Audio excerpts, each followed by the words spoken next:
3, 2, 1. E aí, pessoal, tudo bem? Eu me chamo Wilson. E eu me chamo Nicole. Nós estamos mudando de clima e eu queria fazer um questionamento a vocês. Vocês sabem quais são as 6 coisas que Deus odeia? Vamos lá. Olhos cheios de orgulho, língua mentirosa, mãos que derramam sangue inocente, coração que faz planos perversos, pés que se apressam para fazer o mal, testemunha falsa que profere mentiras e o que semeia discórdia entre os irmãos. Pesado, né? Loucura. Então a gente vê aqui, língua mentirosa e testemunha que profere mentiras. Pois é. Eu e a Nicole, a gente vem conversando há um tempo a respeito desse comportamento baseado em mentiras. E uma das estratégias de Satanás é muito claro na Bíblia. É dissolver a nossa mente com a perspectiva dele a respeito de determinados assuntos, ao ponto de corromper o nosso caráter. Fazendo com que a gente comece a acreditar que nós não somos X, mas nós somos Y diante de um conceito verdadeiro, absoluto, que existe somente na Bíblia. Basicamente, né, dentro dessa linha de raciocínio do Satanás, é literalmente te levar a um lugar onde você acha que existe um grau de liberdade no seu comportamento, mas a grande visão que ele tem sobre você é que você está preso às mentiras dele, acreditando nessa linearidade corrompida de vida, né? Então a gente começa a perceber que dentro de todas esses tópicos que são esclarecidos em Provérbios, Deus odeia a mentira, né? E a Bíblia é muito clara. Ela fala que Satanás ele é o pai da mentira. Uma das coisas que esses dias eu e a Nick nós estávamos conversando a respeito de mentira é que a mentira ela te impossibilita de chegar num local. Principalmente essas mentiras brancas. Essas mentiras que você acha que tá tudo certo, que você acaba dizendo para, enfim, pequenas. Que são pequenas, que você acaba comentando numa determinada situação para se livrar, né? Porque um grande ponto a respeito da verdade, no caso, é que a verdade ela te desloca, porque ela muitas vezes te tira de uma situação confortável. E toda situação confortável que você consegue superar, você automaticamente é movimentado e chega em um lugar diferente com aquele que você está disseminando aquela verdade. Então, Satanás ele traz uma perspectiva falaciosa a respeito de um tema ou algo que envolva, quem sabe, a sua identidade, a perspectiva que você tem sobre você mesmo e te limita aquilo, põe um teto muito pequeno.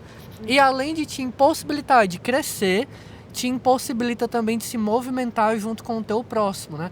Existem alguns versículos que falam disso. Por exemplo, em Efésios 4, 25 diz: portanto, cada um de vocês deve abandonar a mentira e falar a verdade ao seu próximo, pois todos somos membros de um mesmo corpo. Ou seja, a mentira que eu exalo, né, ela prejudica o corpo inteiro, ela prejudica toda a minha família, ela prejudica o meu próximo, meus amigos, todos aqueles que inclusive literalmente estiverem ao meu lado, o meu próximo. Ela dissemina, enfim, prisão. Basicamente isso. Então, chega um momento que a mentira ela começa a tomar um lugar na minha mente, onde o meu caráter é comprometido, onde o meu comportamento é comprometido. E um ponto interessante é que, como a Bíblia fala que o Satanás é o pai da mentira, a gente entende que ele enxerga a mentira de uma forma e Deus enxerga de outra. Então, consequentemente, nós devemos enxergar a mentira da mesma forma que Deus enxerga. Deus odeia a mentira, ele abomina a mentira. Tanto que ele não é o pai da mentira, ele é o pai da verdade. Então, a gente precisa ter cuidado com isso, porque o nosso comportamento, ele vai sendo comparado na Bíblia com o caráter, né? O nosso comportamento, ele exala uma verdade interior, uma coisa que o Senhor plantou dentro de nós, virou uma convicção e a gente expressa isso. A gente precisa ter cuidado porque o inverso acontece. A gente vai moldando o nosso caráter para a gente não ir estabelecendo, assim, estacas, né, fundamentos errados dentro do nosso coração. E um outro ponto importante também é que a única pessoa capaz de sondar o coração humano é o Espírito Santo de Deus, né? Ele consola, ele exorta, ele corrige, ele ensina e ele nos faz lembrar de tudo que Jesus ensinou. Então a gente precisa entender que constantemente na nossa vida a gente precisa fazer essa sondagem interior para saber se o nosso comportamento ele está coerente. Por exemplo, existe um conceito que explica o que é o analfabeto funcional. Não lembra que a gente conversou sobre isso? Sim.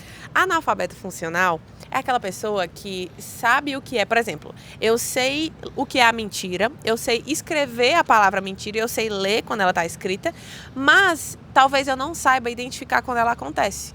Quando a coisa acontece, eu não sei dizer isso é mentira, entendeu? Então, o analfabeto funcional, ele entende uma das 3 coisas, ou 2, mas nunca as 3 por completo.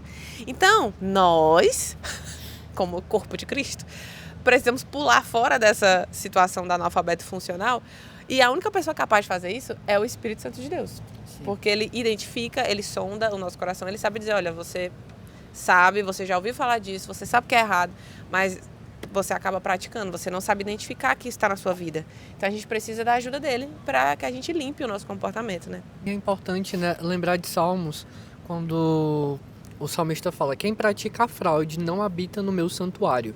Que forte, né, na presença. O mentiroso não permanecerá na minha presença. Ou seja, existem consequências desse comportamento que te impedem de crescer, inclusive espiritualmente. Deus, ele não se assemelha ao comportamento falacioso, mentiroso. Pelo contrário, ele dita, ele afirma que o pai da mentira é outro pai, não o pai perfeito, que é ele. Cristo, então quem né? nós estamos seguindo? Quem você está servindo, né? E não existe essa meia verdade, essa meia mentira. Vou falar ontem, você que se vire, você não é da sala, mas foi ontem, eu não sei como é que você viu. Ontem, dia 9 de julho. Ontem, dia 9 de julho, teve sala de oração. Isso. E um dos versículos que nós usamos como base foi de Marcos, quando fala que é impossível remendar pano velho em vestimentas novas, assim como o vinho novo precisa estar dentro de odres novos, porque senão vai esturricar, vai quebrar. Então, da mesma maneira, é Deus. Deus, ele não se conecta. É impossível costurar a presença de Deus em um comportamento mentiroso, porque Deus se distancia. É luz demais para tanta escuridão. Deus, ele não vai se assemelhar a isso. Então, assim, para ter uma vida de intimidade, obviamente que nós temos as nossas questões, os nossos problemas, enfim, a nossa santificação, que é um processo, um fato. Mas o princípio é: permaneça no caminho da verdade, porque ela te libertará. Essa verdade, ela te purificará. Então fica a lição do vídeo de hoje, para a gente sempre pedir para o Espírito Santo sondar o nosso coração, todos os dias, em cada fase da nossa vida. Amém. E se esse vídeo fez sentido para você, coloca o teu testemunho aqui nos comentários abaixo. Isso edifica a todos que estão assistindo esse vídeo, inclusive.